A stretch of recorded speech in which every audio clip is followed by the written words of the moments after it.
Coffeehound Creatives presents Another Day in the Deathwatch, a story adapted from a session of the Deathwatch RPG by Fantasy Flight Games. Written and read by James Reese.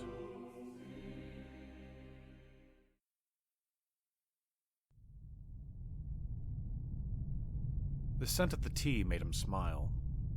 Even after centuries of being away from Hemura, of being a part of the backstabbing politics of the great merchant houses that rule the moons of that gas giant, tea was still Gunther's drink of choice.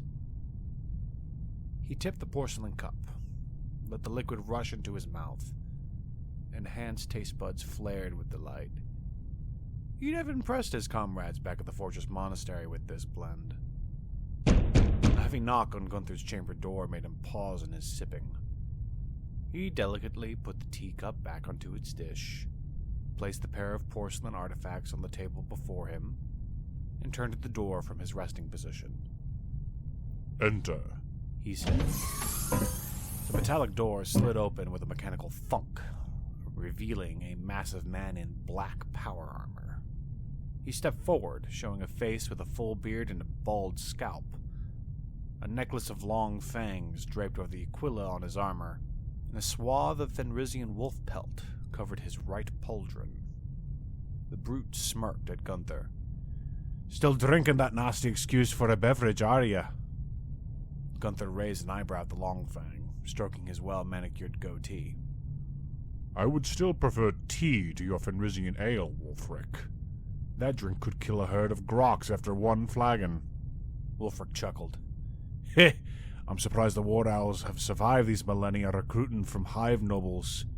You've got no stomach for what truly makes an Astartes. A ruined liver? A toughened one?" They both laughed, but Gunther sobered quickly as he gestured to Wulfric's armor. "I take it we've been called." "Indeed, brother," Wulfric replied. "The Inquisitor has called for us to meet him on the bridge. Get in your armor and head there." "Thank you, Wulfric," Gunther acknowledged. The space wolf nodded, turned, and walked down the hall, the heavy footfalls of his power armor echoing through the bulkhead. Gunther turned to look at the table in his Spartan chamber. The porcelain cup was still only half full. He sighed, then went to the hallway to go to the armory. The serf would take care of it anyway.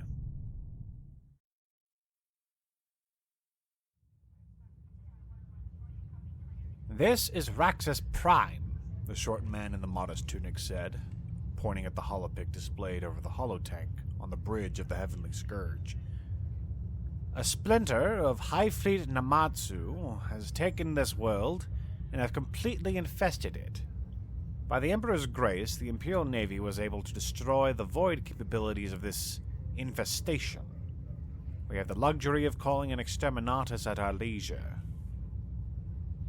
The short man then turned his gaze from the holopic to the 6 space marines in black power armor, also standing around the holotank.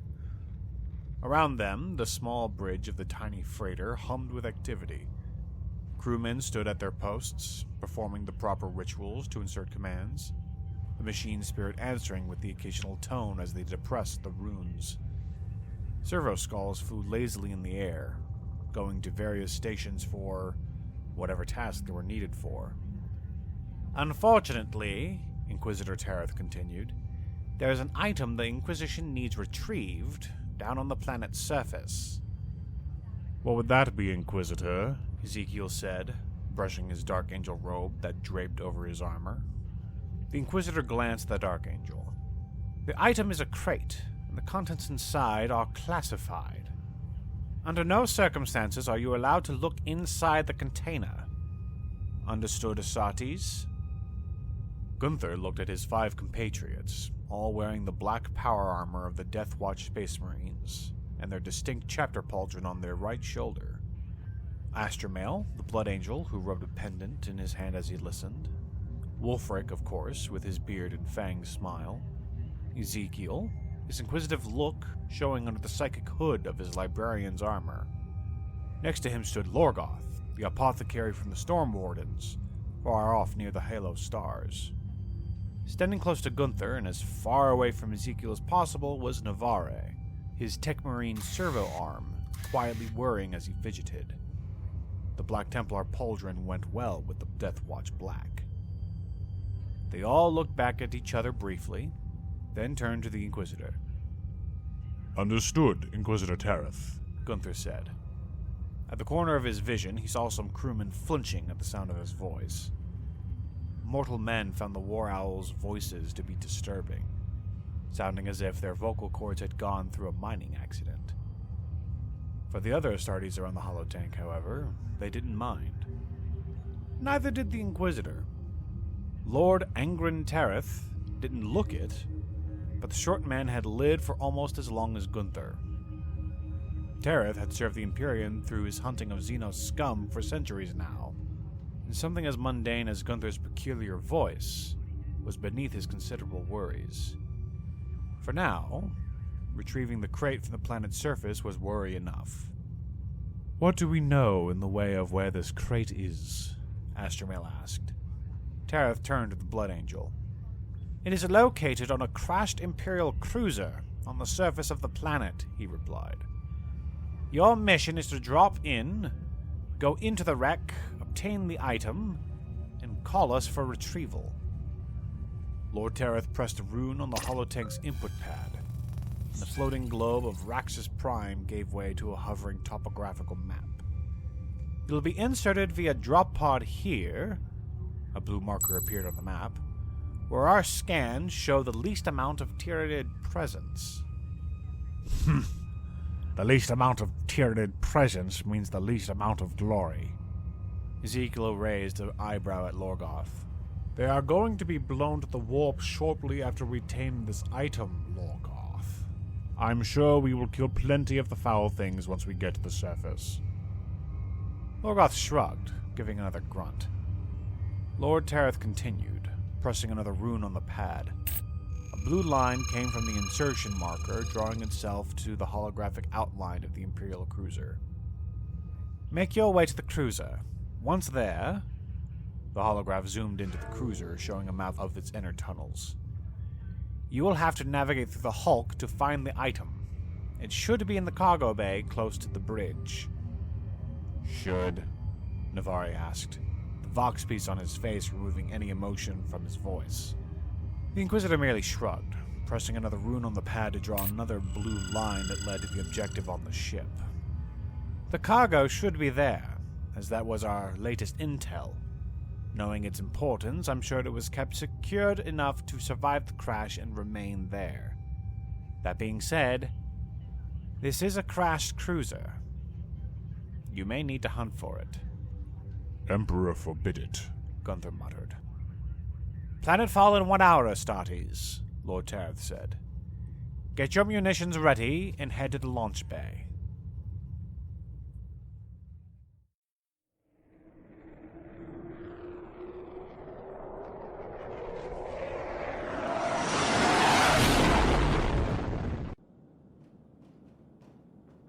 Awe Imperator, by the sword of Polonius, grant us victory this day. May our aim never falter, our sword arms never waver, our faith never fail. Awe Imperator, may you... The digital beep in Gunther's helmet brought his attention from his prayers. A timer on the display of his helmet showed 2 minutes before landing. He gave one more awe and activated his vox to the squad. Kill team reported. Navarre, aye. Wolfric, aye. Astromel, aye. Ezekiel, aye. Lorgoth, aye. Gunther, aye. All are accounted for. Be ready to purge any Xenos in the immediate area. Astromel and I will take care of any synapse creatures we see. The rest of you, take care of the smaller filth. The chorus of eyes reported back to Gunther, and he gripped his power sword tighter as the timer counted down.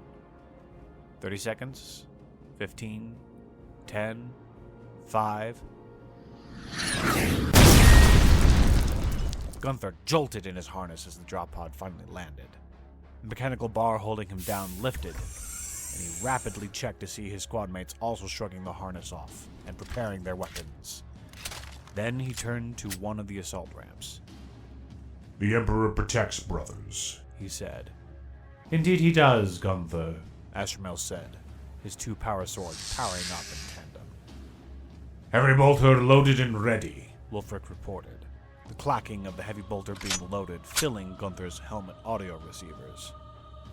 The Horde is approaching, Ezekiel said, his psychic hood glowing blue. I can sense them. Lorgoth loaded his bolter with a laugh.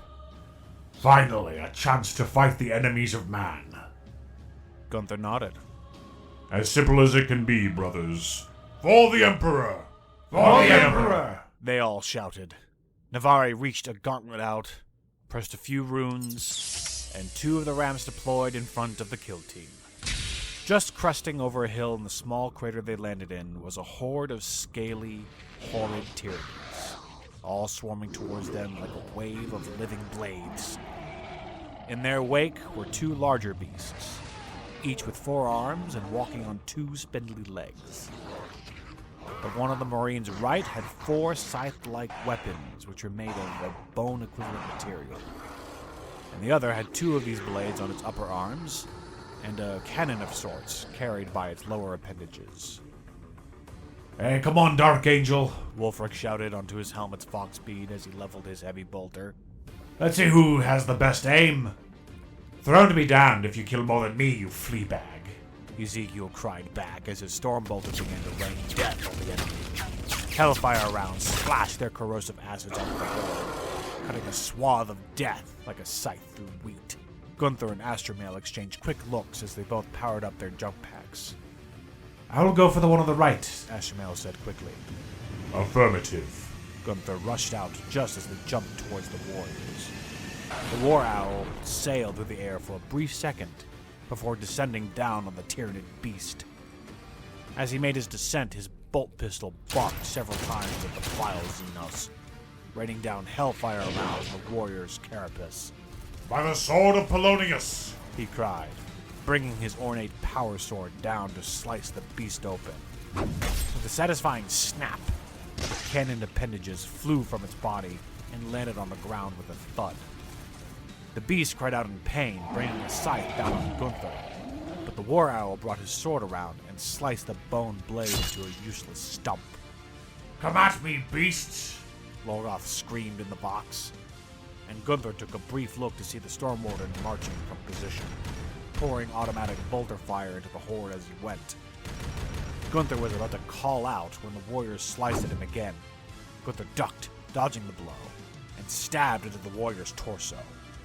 He buried the power sword up to the hilt and sliced to the right, effectively bisecting the beast. Get back in line, Lorgoth! Gunther screamed as he turned around to smite more of the Xenos. But there was none more to kill. The horde of Tyranids lay all still, none having reached the drop pod. And Astromel was dislodging one of his power swords from the other warrior's corpse. Lorgoth turned to him, chuckling. I cannot, Gunther. There's no longer a line to hold. Gunther grunted. Obviously. In the future, make sure you do not get yourself out of position. It could cost you your life, or possibly the life of your brothers. The Storm Warden stared at the War Owl for a long second, then nodded. Gunther checked his bolt pistol, all the while hearing the constant chatter between the two rivals. Please, Wulfric, do not be ridiculous, Ezekiel said. I obviously got 22 of the beasts. You only got 19. That's what you had wrong, Dark Angel. Wulfric laughed. If my keen eyes are right, and they always are, I had 23 over your 22. Your eyes deceive you, Ezekiel. By the throne, Astromel sighed. If I have to hear you two bicker the entire time, I'll ask Lorgoth to give me the Emperor's peace right now, and save me the agony. Agreed, Navarre added, the exasperation in his voice muted through his modified mouthpiece. Enough, Gunther said flatly. Chatter stopped. We've landed. Now we move on to the Hulk. Astromel, you and I will take point. Lorgoth takes center, followed by Wulfric and Ezekiel. Navarre, protect our rear. Affirmative, came the unison response.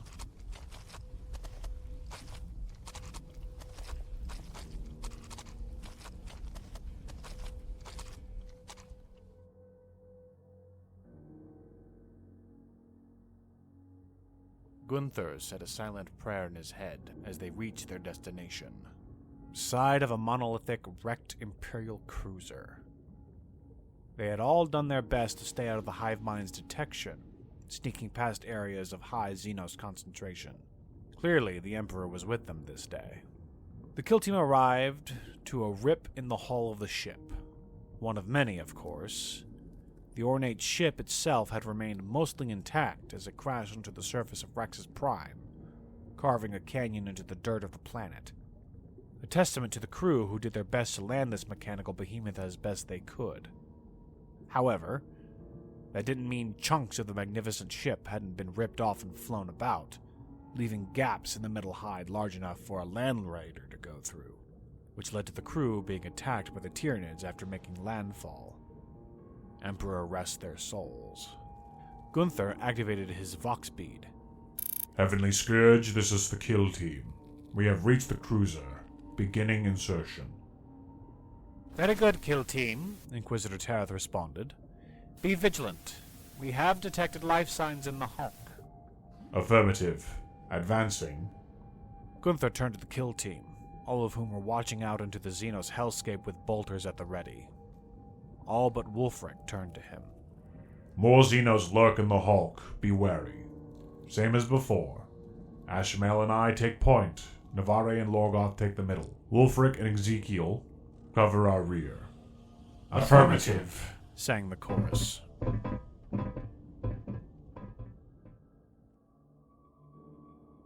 They all entered the ship, their large feet making distinctive clanks down the hall.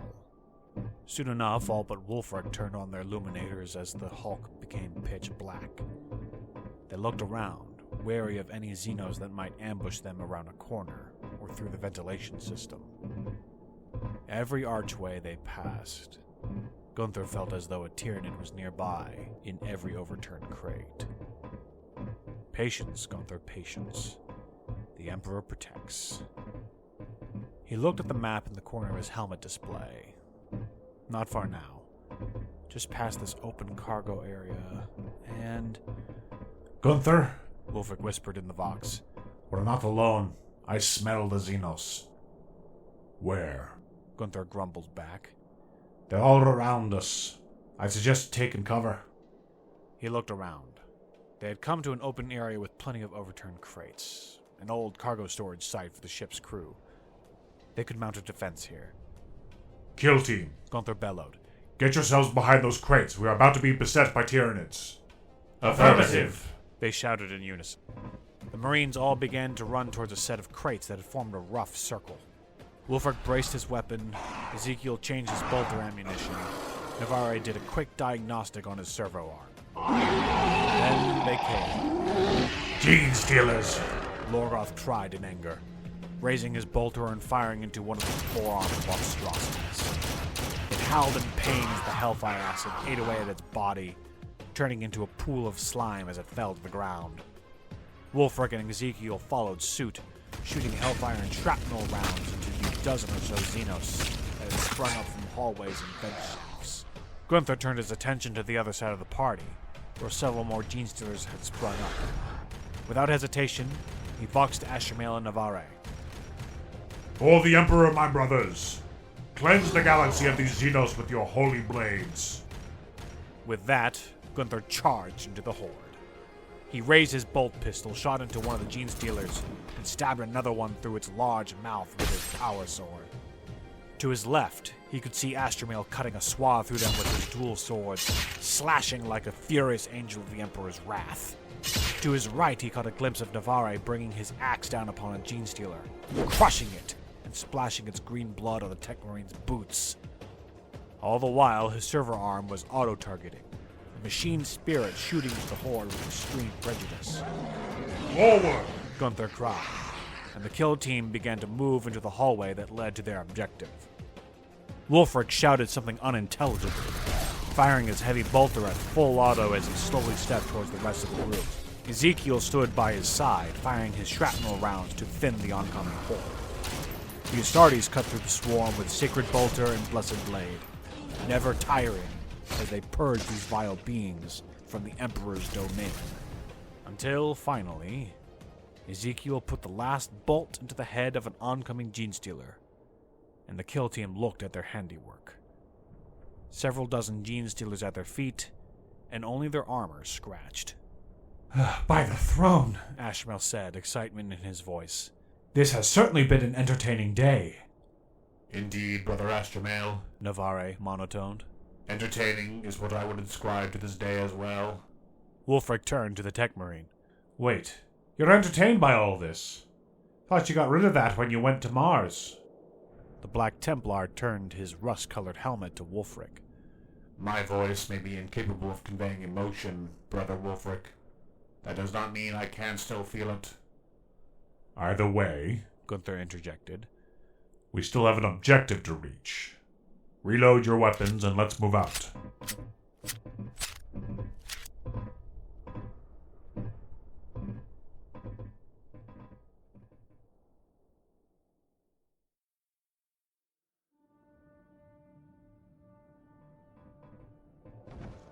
Did you hear that? Gunther did a quick visual scan before saying, No, Wulfric. What did you hear? I heard something moving beneath, Wulfric muttered. Something's crashing through bulkheads below us. Oh, really? Ezekiel said. Are you sure your wolfen senses aren't playing tricks on you? I can confirm Brother Wulfric's observations, Navarre said. I can feel the vibrations through the metal. The machine spirit of this ship, or what is left, is being torn apart by whatever is below. Whatever it is, Lorgoth cocked his bolter. we can take care of it. Gunther smirked beneath his helmet as they continued to walk cautiously down the hallway. Lorgoth, hopefully we'll have this item the Inquisitor wants before we have to face this beast. Don't tell me you fear this Xenos beast, Gunther. No, I do not fear it, but I understand that we do not need to go out of our way to kill it if the Imperial Navy will be laying exterminatus to the planet. Nothing will survive. The Tyranids will be destroyed either way. Why lay your life down to kill something already dead? Lorgoth grunted. There would be more glory in killing the beast than letting the Navy destroy it from orbit. Imagine the tales that could be told. Let us at least live to tell that tale, Lorgoth, Ashtamel replied. Besides, we're nearly there. As they turned a corner, they saw a hatch that was highlighted blue by Gunther's helmet display. This was the hold in the briefing. The squad approached, opened the hatch, and cautiously stepped inside. It was full of overturned containers, scattered bulkhead shrapnel, and the dried blood spatters of countless Xenos and crewmen. Thin slivers of light shone through the cracks in the hull. The Marines turned their illuminators off entering the hold. Near the center of the hold, they reached a massive container bolted to the deck, nigh on damage from the catastrophic crash. Navarre took to it instantly, going to the control panel in the side of the container. I will perform the rituals of opening to retrieve the Inquisitor's crate inside, He intoned. In the meantime, be vigilant. Very good. Brothers, maintain a perimeter near the tech marine. I will call for evac. The kill team acknowledged Gunther's order, facing the chaotic landscape of overturned cargo and going into overwatch. Gunther activated his Vox. Inquisitor Tareth, we have reached the hold and are in process of retrieving the item inside. Requesting evac. Excellent, Astartes, the Inquisitor said. A storm raven is on its way. Be ready for extraction. Affirmative. The sound of mechanical doors made Gunther turn as he finished his call. Navarre had pleased the machine spirit, causing the bolted container to begin opening its rounded, square door. Astromale, Gunther, and Navarre all stepped inside to look at their mission objective for the first time. It was a rectangular chest, about 2 meters long and 3/4 a meter wide. On it were various insignia that noted its ownership by the Inquisition, along with various purity seals waxed on the front face. We must hurry, Gunther said. The Storm Raven will be here to get us soon. I want us on that ship the moment it arrives. Understood, Astromale acknowledged. Navarre, if you could Gunther! Gunther had just enough time to turn around and witness the shrieking of tearing metal as a titanic Tyranid beast ripped through the floor of the cargo hold and roared with animal ferocity.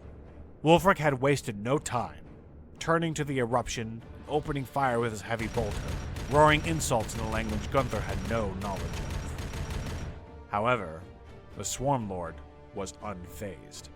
Before Gunther could belt any commands, before Ezekiel could blast the beast with his psionic powers, before anyone else could truly hurt it, it turned to the apothecary, each arm brandishing a bone sword. Die, scum! Lorgoth screamed, immediately turning to fire on the beast.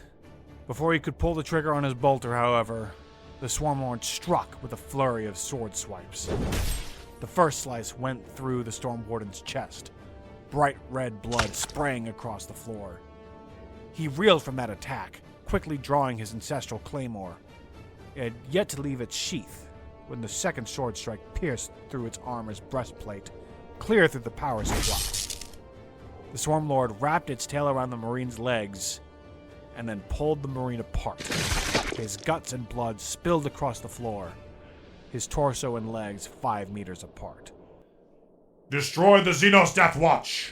Gunther bellowed with his graveled voice. Astromel, Navarre, with me! Astromel didn't acknowledge, but instead burned his jetpack alongside Gunther's to deliver the Emperor's wrath from above. His war cry echoed that of the rest of the kill team. Navarre did not join the battle cry, but did not lessen the fervor of his swings with his Tech Marine's axe. Wulfric and Ezekiel joined together in firing bolter rounds into the Swarmlord, all to rid the galaxy of this foul beast. Gunther and Astromel were met with fierce resistance, but the beast was staggered from the furious assault from above. It managed to push back Navarre's axe and swung his tail at Ezekiel. The librarian's eyes glowed gold as he shouted, "The Emperor protects!" He stopped firing with his Stormbolter as the tail whipped towards him. With a slap, the Dark Angel caught the tail in his hand, raised his Stormbolter, and shot the tail off with Hellfire rounds. The beast cried out at its wound, roar filling the spacious hold. It reared its maw, venom glistening off its fangs. "Look out!" Ezekiel warned, but the venom spit flew through the air into Wulfric's face. Wulfric staggered from the unexpected hit, and his bolter stopped firing. "Astromel, once more from above!" Gunther shouted. "Yes, brother!" The Blood Angel shouted back, and the two of them activated their jump packs together, rushing into the air.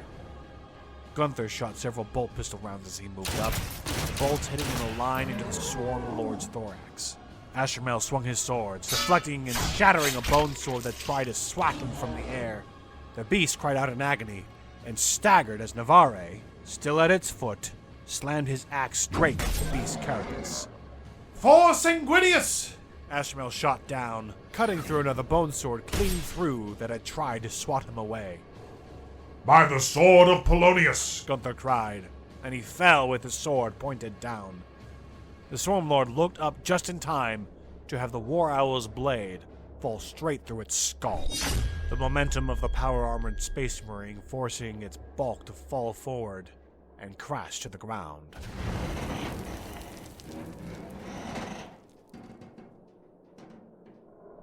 Gunther held there for a brief moment. He had just made the killing blow to a semi-autonomous head of the hive mind. His blade was buried to the hilt in its skull. His team had felled a mighty beast. They had also lost one of their own.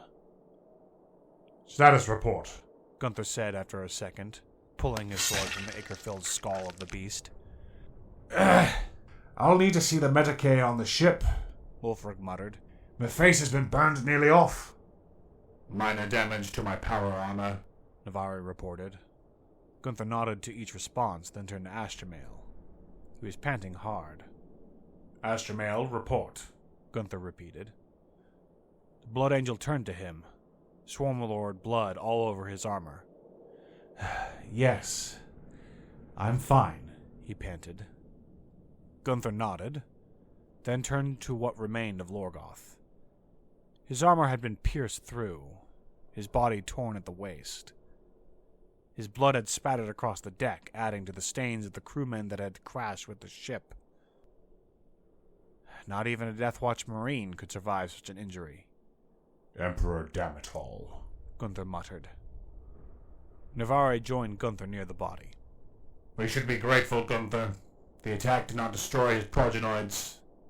The war owl grimaced beneath his helmet, but nodded. How pragmatic, Navarre. The tech marine glanced at him. Trust me, Gunther. I will mourn for Lorgoth. For now, we are still on a mission. Help me get Lorgoth's body to the crate, and let us get ready for our evac. Affirmative.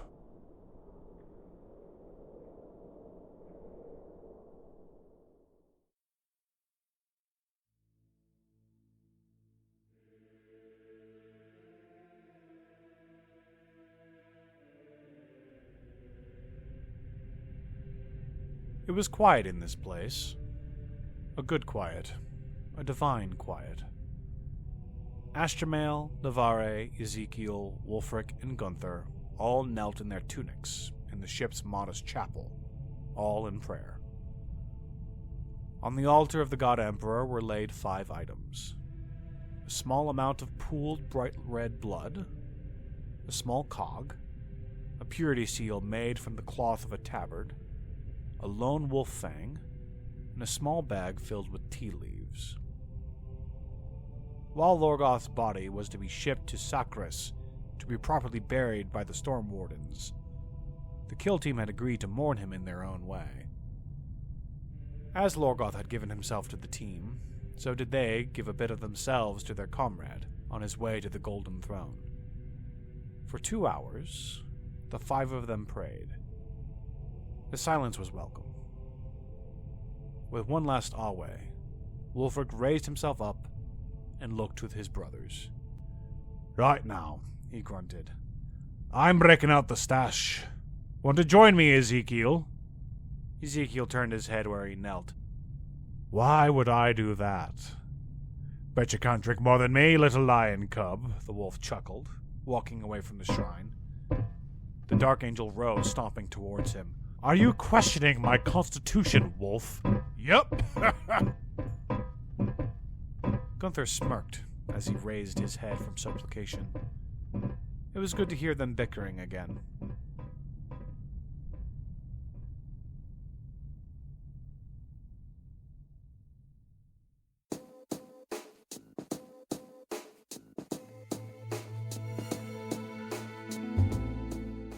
Thank you for listening to this Coffeehound Creatives production. Another Day in the Deathwatch is a fan-made project and is in no way endorsed by Games Workshop. All fictional materials under Games Workshop's legal copyright remain theirs. Thank you to the following artists for producing the royalty-free music used in this production: Kevin MacLeod, Scott Bentley, Darren Curris, Wontalla, Lucjo, Doug Maxwell, and Miguel Johnson. If you enjoy this production, feel free to give it a like and possibly subscribe for more productions such as this. Thank you, and take care.